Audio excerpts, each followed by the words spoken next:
got my cup of black enamel paint. I've got a cup of mineral spirits. And I've got a super cheap chip brush.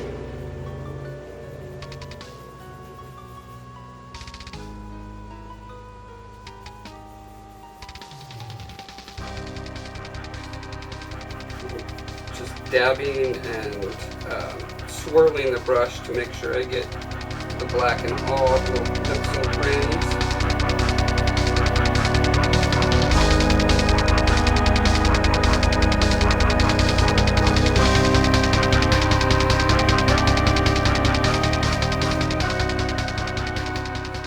Alright, so now we got a nice even coat of black just blobbed over it.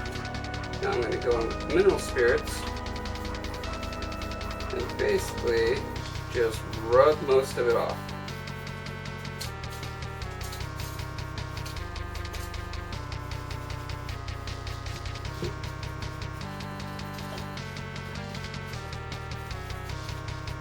As you can see, they're already starting to see all the fine detail in their little ivy and leaves and stuff.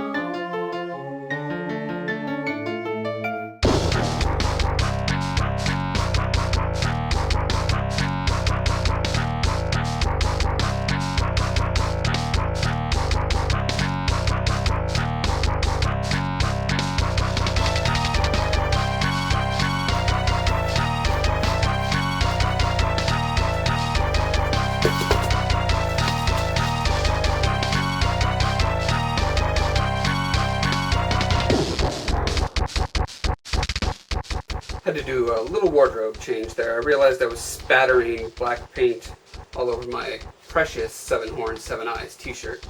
You never want to ruin your 7 Horns 7 Eyes t-shirt.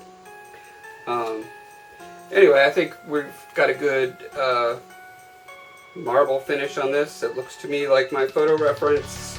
It's readable. I like the contrast of the white and the black. And so let's move on to the bronze one. So, see, I got a little flecks of black all over that too. No big deal. This is all aged, weathered stuff anyway, so it's not like it's ruined.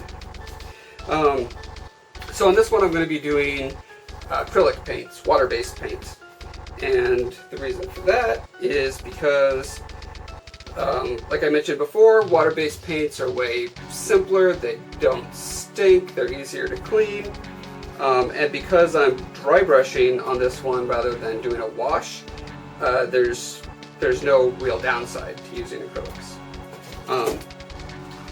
Here's well, let's see. My last pro tip is don't wear clothes you want to keep clean when you're doing this.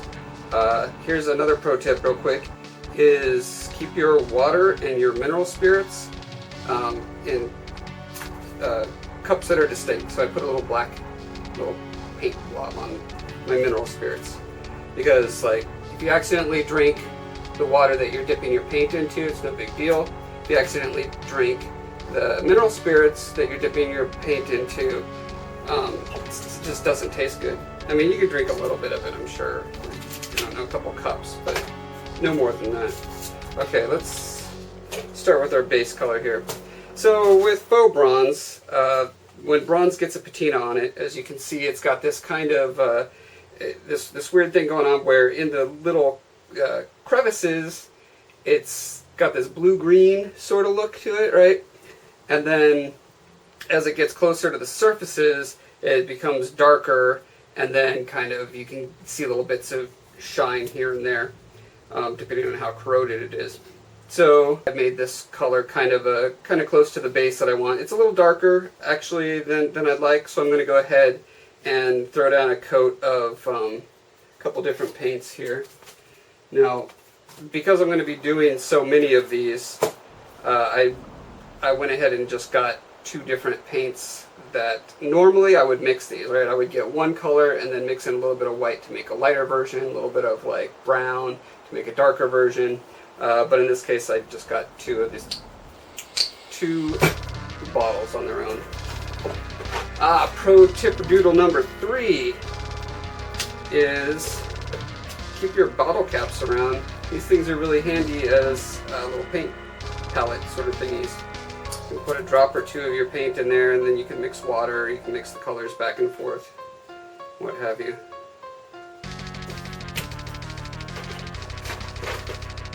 Okay, so since this blue is more like the mid-tone, say that in the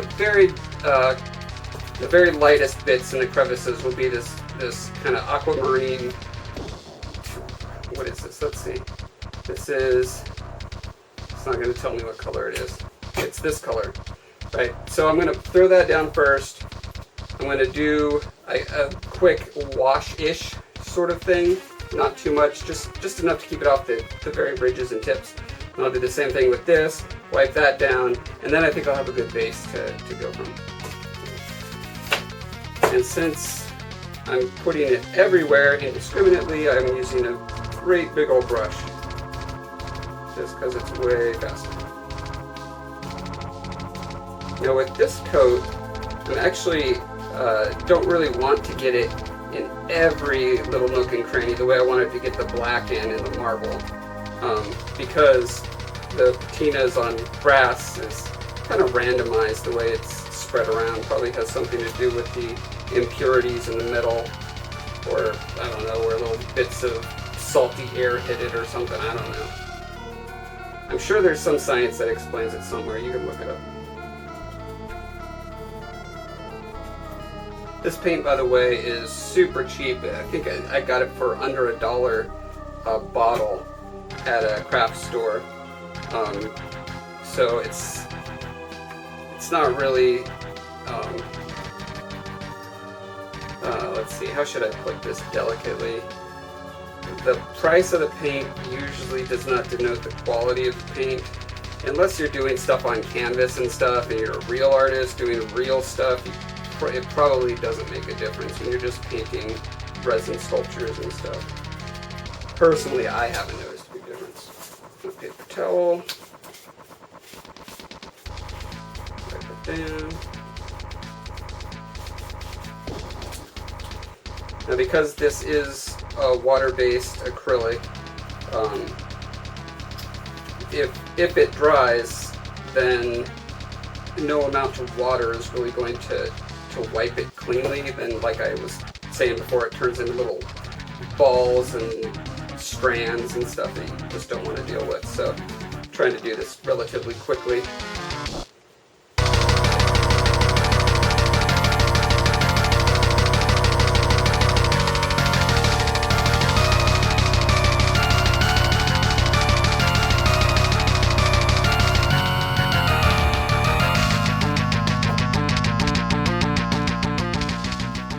Right, on to the next darker color. This one I'm going to be a lot more sporadic with.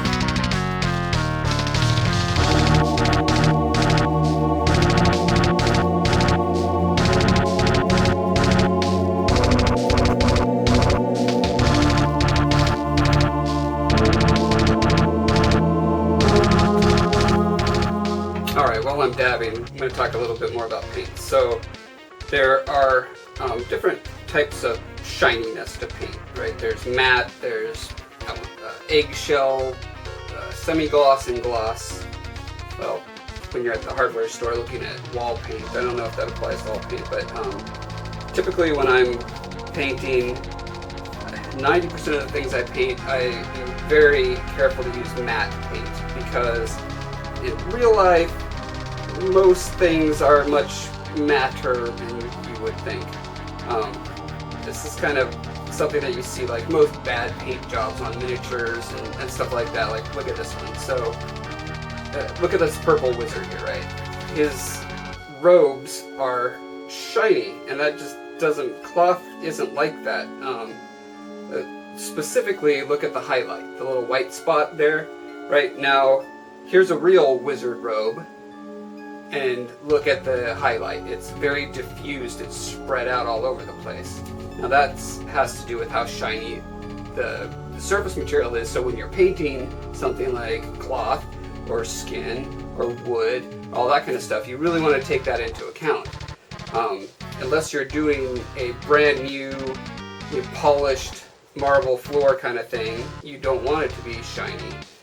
When you're doing patinaed metals, corroded things, old things, they're almost always pretty darn matte.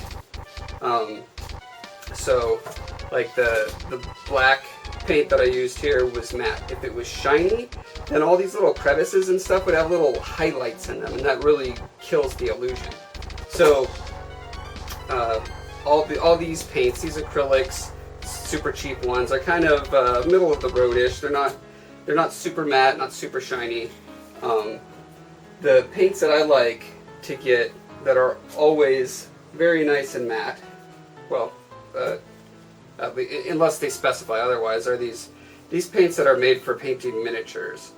Those little war game things. Now, these are more expensive. I want to say these are $3 or $4 for this tiny little bit.